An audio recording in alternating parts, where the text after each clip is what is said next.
부처님께서 제자들과 함께 계셨을 때 한 제자가 다가와 조심스럽게 물었습니다. 세존이시여, 저는 사람들과 어울리는 것이 너무 어렵습니다. 특히 저와 맞지 않는 사람들을 대할 때마다 괴롭습니다. 그들을 바꿀 방법이 없을까요? 부처님께서는 미소를 지으며 말씀하셨습니다. 너는 강물이 바위를 깎는 모습을 본 적이 있느냐? 제자는 고개를 끄덕이며 대답했습니다. 예, 세존이시여.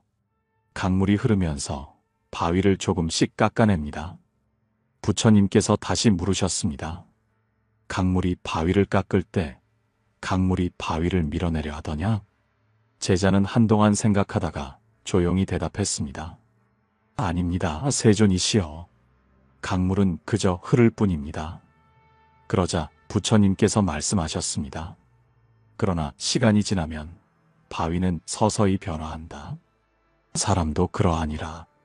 남을 바꾸려 하지 말고 내가 흐르는 물처럼 되어라. 이 말을 듣고 제자는 한동안 깊은 생각에 잠겼습니다. 그리고 이 말씀을 곱씹으며 자신이 해야 할 일이 무엇인지 깨닫기 시작했습니다. 우리는 살아가면서 우리와 맞지 않는 사람들을 만나게 됩니다. 가족, 친구, 직장 동료, 심지어 낯선 사람들까지도 우리를 불편하게 만들 수 있습니다. 그럴 때 우리는 상대를 바꾸고 싶어 합니다. 하지만 상대를 바꾸는 것은 생각보다 어렵고 때로는 불가능하기까지 합니다. 그렇다면 우리는 어떻게 해야 할까요? 오늘 우리는 이 문제에 대해 깊이 이야기해 보려 합니다. 나와 맞지 않는 사람을 바꾸려 하지 말고 어떻게 하면 지혜롭게 받아들이고 더 나은 관계를 만들어갈 수 있을지 함께 고민해 보겠습니다. 부처님께서 말씀하셨습니다. 세상을 바꾸는 것은 쉽지 않다. 그러나 너의 마음을 바꾸는 것은 가능하니라. 이제 그 첫 번째 이야기를 시작해 봅시다. 제자가 다시 물었습니다. 세존이시여, 그러면 저는 어떻게 해야 합니까?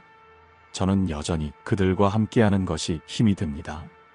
부처님께서는 빙그레 웃으며 대답하셨습니다. 한 사람이 거울을 들여다보면 그 속에는 무엇이 비치느냐? 제자는 대답했습니다. 그 사람 자신의 모습이 비칩니다. 부처님께서는 고개를 끄덕이며 말씀하셨습니다. 사람은 자신이 보고 싶은 대로 세상을 본다. 그러나 거울이 흐려지면 무엇이 보이겠느냐? 제자는 잠시 생각하다가 대답했습니다. 형체는 보이지만 흐릿해서 분명하게 알아볼 수 없습니다. 부처님께서는 조용히 말씀하셨습니다. 그러하다. 너의 마음이 흐려지면 상대를 있는 그대로 볼 수 없게 된다. 너의 고정된 생각과 감정이 거울을 흐리게 만들기 때문이다. 그러니 내가 먼저 거울을 닦아라. 그러면 상대를 있는 그대로 볼 수 있을 것이다. 우리는 살아가면서 상대를 있는 그대로 보기보다 내 기준과 감정으로 판단하는 경우가 많습니다. 저 사람은 왜 저렇게 행동할까? 왜 나와 맞지 않는 걸까? 이런 생각이 들 때마다 우리는 상대를 바꾸려고 합니다. 하지만 그 바탕에는 우리의 고정관념과 감정이 깔려있는 경우가 많습니다. 이럴 때 필요한 것은 상대를 바꾸려는 노력이 아니라 나의 마음을 먼저 바라보는 것입니다. 혹시 나 자신이 편견을 가지고 있지는 않은가? 내 기대와 기준을 상대에게 강요하고 있지는 않은가? 이렇게 스스로에게 질문해 보아야 합니다. 부처님 당시 한 수행자가 있었습니다. 그는 늘 함께 수행하는 다른 수행자가 마음에 들지 않았습니다. 그의 말투, 행동, 심지어 걸음걸이까지도 거슬렸습니다. 하루는 부처님께 찾아가 말했습니다. 세존이시여, 저는 그 사람과 함께 수행하기가 너무 힘이 듭니다. 그를 다른 곳으로 보내주실 수 없습니까? 부처님께서는 빙그레 웃으며 말씀하셨습니다. 너는 세상을 떠날 생각이 있느냐? 수행자는 깜짝 놀라 되물었습니다. 무슨 말씀이십니까, 세존이시여? 부처님께서 말씀하셨습니다. 내가 어디를 가든 내 마음속에 불편함이 있다면 그 불편함은 계속 따라다닐 것이다. 그 사람이 아니라 내 마음속에서 일어나는 불편함을 들여다보아라. 수행자는 이 말씀을 듣고 깊은 깨달음을 얻었습니다. 그는 상대를 바꾸는 것이 아니라 자신의 마음을 바꾸는 것이 더 중요하다는 것을 알게 되었습니다. 우리도 마찬가지입니다. 나와 맞지 않는 사람이 있으면 그 사람이 사라지기를 바라기보다는 내가 그 사람을 어떻게 바라보고 있는지를 먼저 살펴야 합니다. 마음속 거울이 흐려져 있다면 먼저 그것을 닦아야 합니다. 그러면 보이지 않던 것이 보이고 바뀌지 않던 관계도 달라질 수 있습니다. 부처님께서 말씀하셨습니다. 외부의 것을 바꾸려 하지 말고 내 안을 들여다보아라. 그러면 그 어떤 것도 너를 괴롭히지 못할 것이다. 이제 다음 이야기를 계속해 봅시다. 제자는 부처님의 말씀을 곰곰이 되새겼습니다. 제 마음을 들여다보라 하셨지만 그래도 저와 맞지 않는 사람과 함께하는 것이 쉽지 않습니다. 그들과 함께 있으면 저도 모르게 화가 나고 마음이 불편해집니다. 이 감정을 어떻게 해야 합니까? 부처님께서는 조용히 미소 지으며 말씀하셨습니다. 너는 장작불을 본 적이 있느냐? 제자는 고개를 끄덕이며 대답했습니다.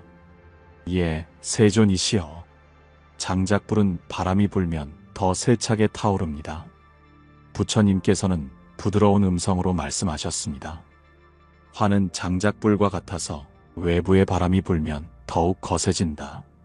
하지만 내가 불을 피우지 않는다면 어떠한 바람도 너를 태울 수 없을 것이다. 우리는 살아가면서 나와 맞지 않는 사람을 만날 때 화가 납니다. 그들의 말과 행동이 우리의 감정을 건드리기 때문입니다. 하지만 여기서 중요한 점이 있습니다. 그들이 우리를 화나게 하는 것이 아니라 우리 스스로 화를 내는 것입니다. 어떤 사람이 우리에게 거친 말을 합니다. 그 순간 우리는 기분이 상하고 화를 내고 싶어집니다. 하지만 만약 우리가 그 말을 중요하게 여기지 않는다면 어떨까요? 그 말은 우리에게 아무런 영향을 주지 못할 것입니다. 부처님께서 한 왕궁에서 법문을 하실 때였습니다. 그곳에 부처님을 시기하는 한 사람이 있었습니다. 그는 부처님께 거친 말을 퍼부었습니다. 당신은 위선자요. 사람들을 속이고 스스로를 성인이라 부르는군요. 하지만 부처님께서는 미소를 지으며 조용히 말씀하셨습니다. 만약 누군가가 내게 선물을 가져왔는데 내가 그것을 받지 않는다면 그 선물은 누구의 것이겠느냐? 그 남자는 어리둥절해하며 대답했습니다. 당연히 선물을 가져온 사람의 것이겠지요. 그러자 부처님께서 부드럽게 말씀하셨습니다. 누군가가 나에게 화를 내고 욕을 해도 내가 그것을 받지 않는다면 그 화는 그 사람의 것이 아니겠느냐? 그 말을 들은 남자는 얼굴이 붉어졌습니다. 자신이 쏟아낸 분노가 부처님께 닿지 않고 그저 자기 자신에게 머물고 있다는 사실을 깨달았기 때문입니다. 우리도 마찬가지입니다. 상대가 나를 화나게 한다고 생각하지만 실제로는 내가 그 감정을 받아들이고 있는 것입니다. 우리가 그 감정을 받지 않으면 상대가 던진 분노는 결국 그 사람에게 돌아가게 됩니다. 그렇다면 우리는 어떻게 해야 할까요? 우선 상대가 던지는 말과 행동을 고지고대로 받아들이지 않는 연습이 필요합니다. 그들의 말과 행동이 나를 규정하는 것이 아니라 내가 그것을 어떻게 받아들이느냐가 중요합니다. 또한 화가 날 때는 한 걸음 물러서서 나의 감정을 관찰해 보아야 합니다. 내가 왜 화가 났는지, 그 감정의 근원이 무엇인지 바라보는 것입니다. 그러면 화에 휘둘리는 것이 아니라 화를 다스릴 수 있는 힘이 생깁니다. 부처님께서는 말씀하셨습니다. 화를 내는 것은 스스로에게 불을 붙이고 남을 태우려 하는 것과 같다. 하지만 결국 불에 타는 것은 너 자신이니라. 이제 다음 이야기를 계속해 봅시다. 제자는 부처님의 말씀을 듣고도 여전히 고민이 남아 있었습니다. 세존이시여, 저는 그들의 말과 행동을 받지 않으려 노력해 보았습니다. 그렇지만 마음속에서 여전히 불편함이 사라지지 않습니다. 그들과 함께 있으면 제 마음이 무거워지고 그 감정을 어찌할 바를 모르겠습니다. 부처님께서는 조용히 미소를 지으며 주위의 나뭇잎을 가리키셨습니다. 너는 저 나뭇잎이 바람에 흔들리는 모습을 본 적이 있느냐? 제자는 고개를 끄덕이며 대답했습니다. 예, 세존이시여. 바람이 불면 나뭇잎은 흔들립니다. 부처님께서는 부드럽게 말씀하셨습니다. 그러면 나무의 뿌리는 어떠하더냐? 제자는 다시 대답했습니다. 뿌리는 흔들리지 않습니다. 땅속 깊이 박혀 있기 때문입니다. 부처님께서는 고개를 끄덕이며 말씀하셨습니다. 너의 마음이 나뭇잎과 같다면 주변의 말과 행동에 쉽게 흔들릴 것이다. 하지만 내가 나무의 뿌리처럼 깊이 자리 잡으면 그 어떤 바람도 너를 흔들 수 없을 것이다. 우리는 살아가면서 나와 맞지 않는 사람을 만나면 그들의 말과 행동에 영향을 받습니다. 그들이 무례한 말을 하면 상처받고 그들의 태도가 거슬리면 화가 납니다. 하지만 이 모든 감정은 우리가 우리의 중심을 잃을 때 생깁니다. 한 수행자가 있었습니다. 그는 함께 수행하는 한 동료를 참을 수 없었습니다. 그 동료는 말이 많았고 작은 일에도 불평을 했습니다. 수행자는 부처님께 찾아가 말했습니다. 세존이시여, 저는 이 사람과 함께 수행하는 것이 너무 힘듭니다. 그를 피해 혼자 수행할 수 있도록 허락해 주십시오. 부처님께서는 조용히 물으셨습니다. 너는 바닷물이 더럽다고 바다를 떠나 강으로 가겠느냐? 수행자는 당황하며 대답했습니다. 강도 결국 바다로 흘러들어가지 않습니까? 부처님께서는 빙그레 웃으며 말씀하셨습니다. 내가 어디를 가든 내가 평온하지 않다면 똑같은 고통을 겪을 것이다. 고요한 마음을 가지면 그 누구와 함께 하더라도 흔들리지 않게 되느니라. 수행자는 이 말씀을 듣고 깨달았습니다. 문제는 상대가 아니라 자신이 흔들리고 있다는 것이었습니다. 우리도 마찬가지입니다. 나와 맞지 않는 사람이 있을 때 우리는 그들을 피하거나 바꾸려고 합니다. 하지만 그것은 근본적인 해결책이 아닙니다. 우리가 우리의 내면을 단단히 다지지 않는다면 다른 사람을 피해도 어디에서든 똑같은 문제를 겪게 될 것입니다. 그렇다면 어떻게 해야 할까요? 첫째, 나의 감정을 있는 그대로 바라보아야 합니다. 나는 왜 불편한가? 나는 왜 이 사람에게 영향을 받는가? 이런 질문을 스스로에게 던지면 그 감정의 뿌리를 찾을 수 있습니다. 둘째, 내 마음의 중심을 단단히 세워야 합니다. 우리가 내면의 평온을 지키면 외부의 말과 행동에 쉽게 흔들리지 않습니다. 나무의 뿌리처럼 깊이 자리 잡으면 어떠한 바람도 우리를 쓰러뜨릴 수 없습니다. 부처님께서는 말씀하셨습니다. 마음이 고요하면 세상의 소음도 너를 흔들지 못한다. 제자는 부처님의 말씀을 가만히 되새겼습니다. 마음의 중심을 단단히 하라 하셨지만 어떻게 하면 그렇게 할 수 있습니까? 제가 아무리 노력해도 저를 불편하게 하는 사람을 보면 마음이 흔들립니다. 그들과 마주하면 저도 모르게 감정이 올라옵니다. 부처님께서는 조용히 미소 지으며 손에 작은 그릇을 하나 드셨습니다. 그릇 안에는 소금이 한 줌 담겨 있었습니다. 그리고 부처님께서는 그 소금을 작은 잔에 넣고 물을 따라 저으셨습니다. 이 물을 마셔보아라. 제자는 잔을 들고 한 모금 마셨습니다. 곧 얼굴을 찡그리며 말했습니다. 세존이시여, 너무 짜서 마실 수가 없습니다. 부처님께서는 다시 소금 한 줌을 손에 들고 이번에는 그것을 큰 강물에 흩뿌리셨습니다. 그리고 말씀하셨습니다.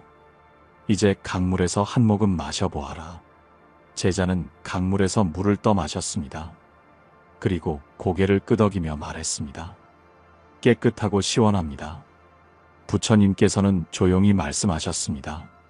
소금의 양은 같지만 담긴 그릇에 따라 짠맛이 다르게 느껴지는 법이다. 내 마음이 작은 잔과 같다면 작은 불편함도 너를 힘들게 할 것이다. 하지만 내 마음이 강처럼 넓어진다면 그 어떤 불편함도 너를 괴롭히지 못할 것이다. 우리는 살아가면서 작은 잔처럼 좁은 마음을 가질 때가 많습니다. 나와 맞지 않는 사람의 한마디 말, 그들의 작은 행동 하나에도 쉽게 상처받고 화가 납니다. 하지만 우리의 마음이 넓어진다면 그들의 말과 행동이 더 이상 우리를 괴롭히지 못합니다. 부처님께서 말씀하셨습니다. 내 마음이 넓어지면 그 어떤 것도 너를 어지럽히지 못한다. 그렇다면 우리는 어떻게 하면 마음을 넓힐 수 있을까요? 첫째, 상대를 이해하려는 마음을 가져야 합니다. 우리는 흔히 나의 관점에서만 상대를 바라봅니다. 왜 저 사람은 저럴까? 라고 생각하지만 그 사람이 그렇게 행동할 수밖에 없는 이유가 있을지도 모릅니다. 그들도 그들만의 상처와 아픔이 있을 수 있습니다. 그것을 이해하려 하면 마음이 한층 더 넓어질 수 있습니다. 둘째, 나를 힘들게 하는 사람을 스승으로 여겨야 합니다. 그들은 나의 인내심을 기르고 마음을 단단하게 만드는 연습을 하게 해줍니다. 그들이 없다면 우리는 성장할 기회를 얻지 못할지도 모릅니다. 그러니 그들을 피하려 하기보다 그들과 함께하면서 내 마음을 넓히는 연습을 해보아야 합니다. 셋째, 삶을 더 큰 시야로 바라보아야 합니다. 어떤 순간이 힘들다고 해서 그것이 내 인생 전체를 결정짓는 것은 아닙니다. 넓은 시야에서 보면 이 작은 불편함도 결국 지나갈 것입니다. 그러니 작은 일에 얽매이지 않고 크게 바라보는 지혜가 필요합니다. 마음이 작은 잔에 갇혀 있으면 작은 소금조차 감당하기 어려워집니다. 하지만 마음이 강물처럼 넓어지면 그 어떤 것도 우리를 괴롭히지 못합니다. 제자는 부처님의 말씀을 듣고도 여전히 고민이 있었습니다. 세존이시여, 마음을 넓히라 하셨지만 어떤 사람들은 도무지 이해할 수 없습니다. 그들의 말과 행동이 너무 거칠고 때로는 저를 괴롭히려 하는 것처럼 느껴집니다. 이런 사람들에게도 여전히 연민을 가져야 합니까? 부처님께서는 고요히 미소 지으며 말씀하셨습니다. 너는 장님과 등을 진 사람의 이야기를 들어본 적이 있느냐? 제자는 조용히 고개를 저었습니다. 그러자 부처님께서는 천천히 이야기를 시작하셨습니다. 어느 마을에 한 장님이 살고 있었느니라. 그는 앞을 보지 못했기에 사람들에게 자주 부딪히고 길을 가다가도 넘어지곤 하였다. 사람들은 그를 도우려 했지만 그는 도움을 거부하며 말하였다. 나는 아무런 문제가 없다. 내가 넘어지는 것은 내 발이 둔해서일 뿐이다. 그러던 어느 날 그 마을에 등이 굽은 한 사람이 찾아왔다. 그 역시 등에 짐을 지고 다녀야 했기에 늘 불편한 자세로 걸었다. 그가 장님을 보고 말하였다. 길을 안내해 주겠다. 나는 너처럼 보이지 않는 것은 아니니 내가 길을 알려주마. 그러나 장님은 고개를 저으며 말하였다. 나는 너를 믿을 수 없다. 내 등은 굽었고 내가 가는 길이 올바른지도 알 수 없지 않은가? 등이 굽은 사람은 조용히 말하였다. 나는 볼 수 있고 너는 똑바로 걸을 수 있다. 우리가 서로 돕는다면 길을 헤매지 않을 것이니라. 하지만 장님은 끝내 그 도움을 거절하였고 결국 혼자 걷다가 큰 구덩이에 빠지고 말았느니라. 부처님께서는 잠시 침묵하셨습니다. 제자는 깊이 생각에 잠겼습니다. 세존이시여, 장님은 끝까지 도움을 받지 않으려 했습니다.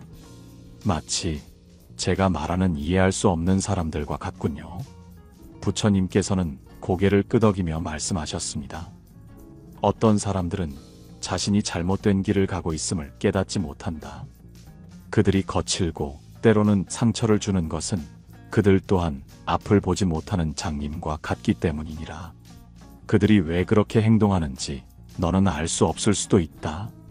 하지만 그들도 자신만의 어둠 속에서 살아가고 있는 것이니 그들에게 화를 내는 대신 연민을 가지는 것이 중요하느니라.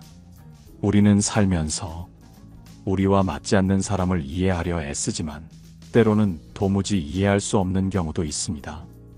그들이 왜 그런 말과 행동을 하는지 알지 못하기 때문에 그들에게 화가 나고 그들을 피하고 싶어집니다. 하지만 부처님의 말씀처럼 그들도 보이지 않는 어둠 속에서 살아가고 있을지 모릅니다. 그들 역시 상처를 받고 자신도 모르게 다른 사람을 상처 주는 삶을 살아왔을 수도 있습니다. 그들을 이해할 수 없다면 적어도 그들에게 연민을 가질 수는 있습니다. 그렇다면 우리는 어떻게 해야 할까요? 첫째, 상대를 바꾸려 하기보다 그들이 왜 그렇게 행동하는지 한번 생각해 보아야 합니다. 그들은 스스로를 방어하기 위해 거칠게 행동할 수도 있고 그들의 과거 경험이 그들을 그렇게 만들었을 수도 있습니다. 이해할 수 없더라도 그들이 가진 상처를 생각하면 연민을 가질 수 있습니다. 둘째, 거리를 두되 미워하지 않아야 합니다. 연민을 가진다고 해서 그들과 꼭 가까이 지낼 필요는 없습니다. 내가 힘들다면 적절한 거리를 두는 것도 방법입니다.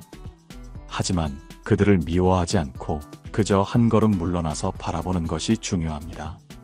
셋째, 내 마음을 다스리는 연습을 해야 합니다. 다른 사람은 바꿀 수 없어도 내가 어떻게 반응할지는 선택할 수 있습니다. 그들의 말과 행동에 휘둘리는 대신 내가 어떻게 받아들일지를 결정하는 것이야말로 진정한 자유입니다. 부처님께서는 말씀하셨습니다. 사람을 바꾸려 하면 너는 끝없는 싸움 속에 살게 되리라. 하지만 너의 마음을 바꾸면 세상은 저절로 변하느니라. 이제 마지막 얘기를 해보겠습니다. 제자는 부처님의 말씀을 듣고 깊이 생각에 잠겼습니다. 그동안 그는 나와 맞지 않는 사람들을 이해하려 애썼고 그들을 바꾸려고도 해보았지만 늘 실패하고 괴로워했습니다. 하지만 부처님의 말씀을 들으니 그들을 바꾸려 하기보다 내 마음을 먼저 다스려야 한다는 것을 깨닫게 되었습니다. 제자는 조심스럽게 물었습니다. 세존이시여, 제 마음을 바꾸려면 무엇부터 해야 합니까? 부처님께서는 조용히 빙글에 미소 지으며 말씀하셨습니다. 너는 물결이 있는 호수를 본 적이 있느냐? 제자는 고개를 끄덕였습니다. 네, 본 적이 있습니다. 그 호수의 물결이 언제 가장 잔잔해지느냐? 제자는 잠시 생각하다가 대답했습니다. 아무것도 던지지 않고 아무도 건드리지 않을 때 호수의 물결은 저절로 가라앉습니다.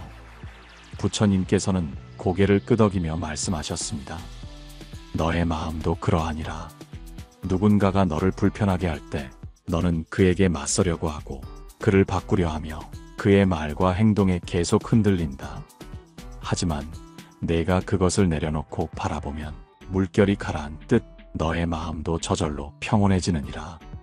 우리는 흔히 상대를 바꾸려고 합니다. 하지만 상대를 바꾸는 것은 어렵고 때로는 불가능하기도 합니다. 그러나 내 마음을 다스리는 것은 가능합니다. 우리가 나와 맞지 않는 사람에게 힘들어하는 이유는 그들이 나를 불편하게 만들기 때문이 아니라 내가 그 불편함을 계속 움켜쥐고 있기 때문입니다. 그러니 이제는 내려놓아야 합니다. 바람이 불면 나뭇잎이 흔들리지만 나무의 뿌리는 변하지 않습니다. 우리도 나무처럼 단단해져야 합니다. 부처님께서는 마지막으로 말씀하셨습니다.